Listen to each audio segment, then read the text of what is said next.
ओम शांति। ओम शब्द बोलने से, ओम शांति बोलने से भी वायुमंडल में कितना साइलेंस हो जाता है, ये आप सबने अनुभव किया है। हमारे हर एक शब्द में एनर्जी होती है। हम जो भी शब्द अपने मुख से निकालते हैं उसमें एनर्जी है, उसमें ऊर्जा होती है।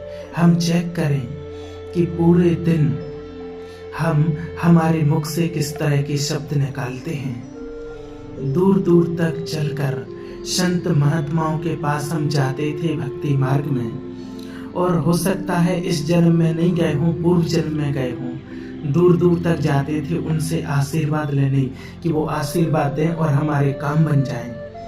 वो कहते थे सफलता हुई पड़ी है, आप सफल हो जाएंगे, स्वस्थ हो जाएंगे, आपके काम बन जाएंगे। और हम ये सुनते ही इतने गदगद हो जाया करते थे, और वास्तव में देखा जाए तो हमारे काम भी बन जाते थे। आपने कभी सोचा है कि उनके पास वो शक्ति कहाँ से आती है कि जो बोलते हैं वो हो जाता है, और हमारे पास भी शक्ति का अभाव ऐसा क्यों रहता है कि हम जो कभी कभी बोलते हैं तो नहीं होता है? क्या वो शक्ति सिर्फ उनके पास ही है, हमारे पास नहीं है? वो महात्मा हैं और आप देव कुल की आत्माएं हैं। आप ही की मूर्तियों के सामने बैठकर वो सिद्धियां प्राप्त कर लेते हैं।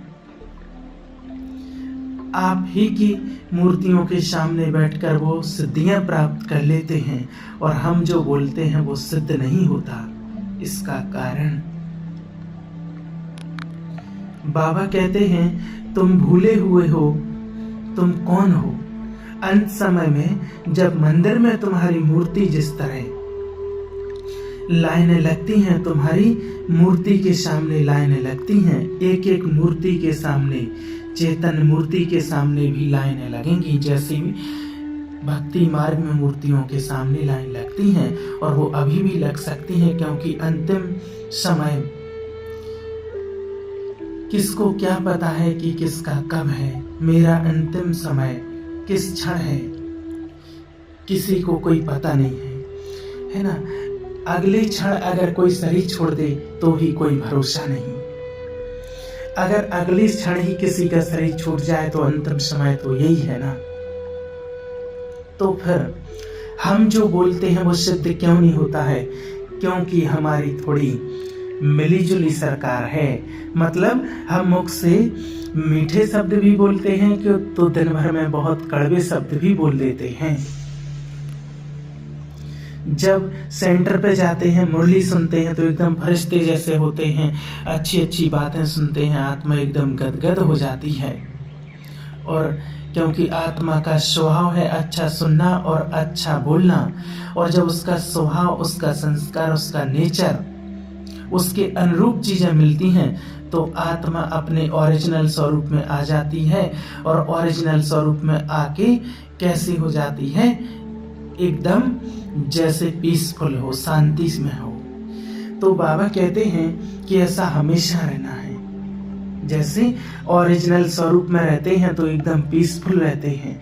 तो उसके लिए क्या जरूरी है?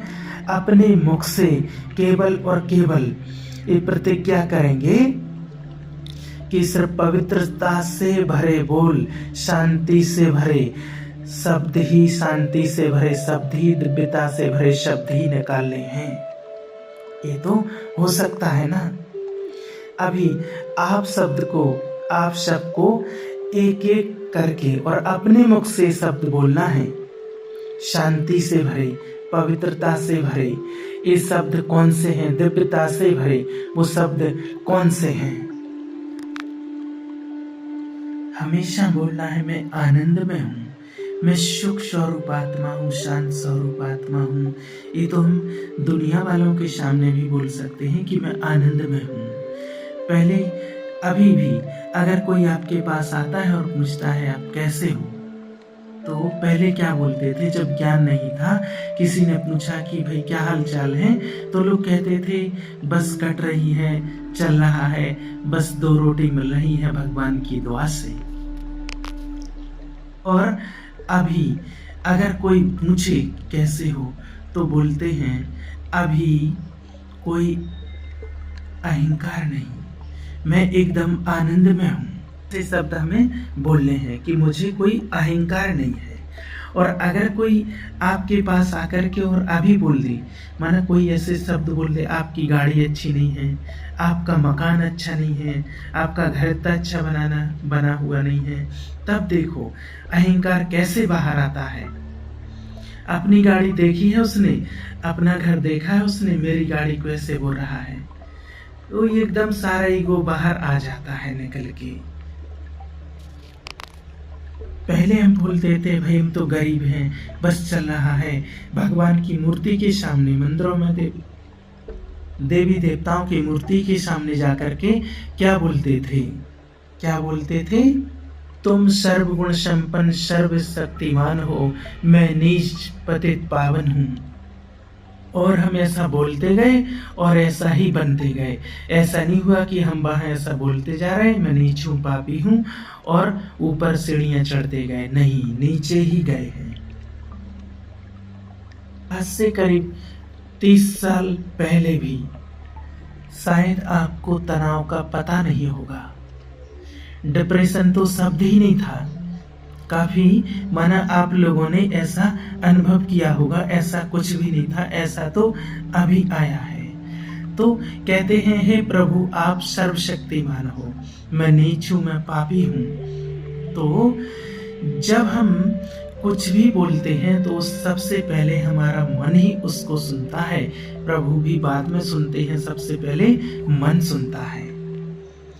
और प्रभु तो ऐसी बातें सुनते ही नहीं हैं। शिव बाबा तो प्यारी प्यारी मीठे मीठी बातों पर ध्यान देते हैं, जैसा उनका नेचर है। ऐसी बातें नहीं सुनते हैं जिसमें नेगेटिविटी भरी पड़ी हो, जिसमें कचरा भरा पड़ा हो, ऐसी बातें नहीं सुनते। तो सबसे पहले जो हम बोलते हैं तो सबसे पहले तो उसे हमारा मन सुनता है, और जब सुनता है तो सुनने के साथ ही इम्प्लीमेंट शुरू कर देता है तुरंत।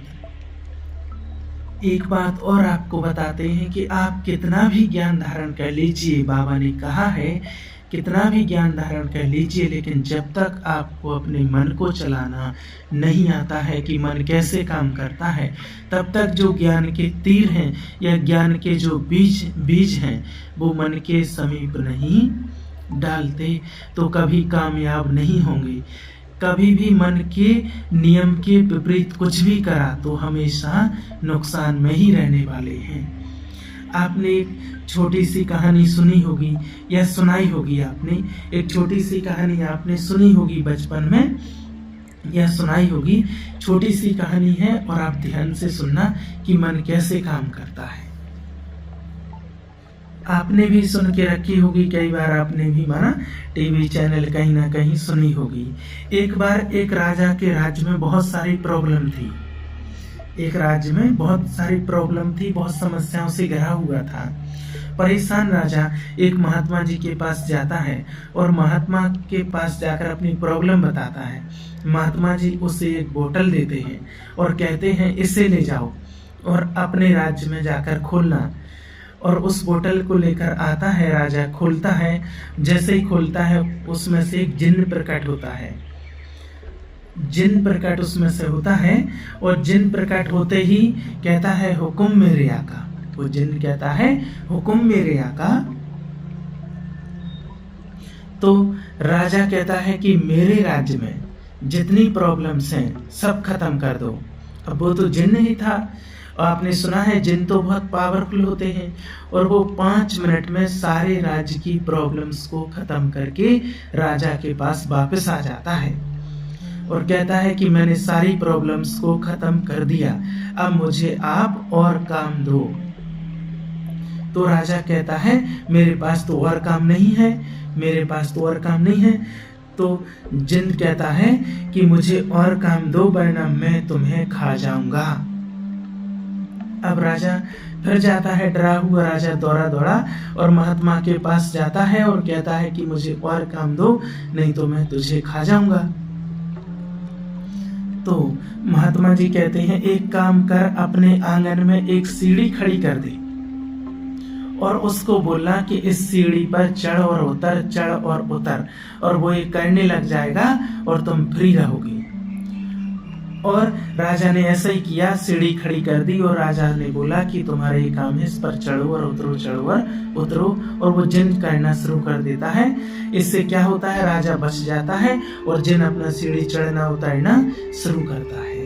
अभी सोचने की बात क्या है इसमें, यहाँ सोचने की बात ये है कि जो जिन है वो शक्तिशाली है, पावरफुल है, वो जो इतनी सारी प्रॉब्लम्स को 5 मिनट में खत्म कर सकता है, वो राजा की बात मान कैसे गया।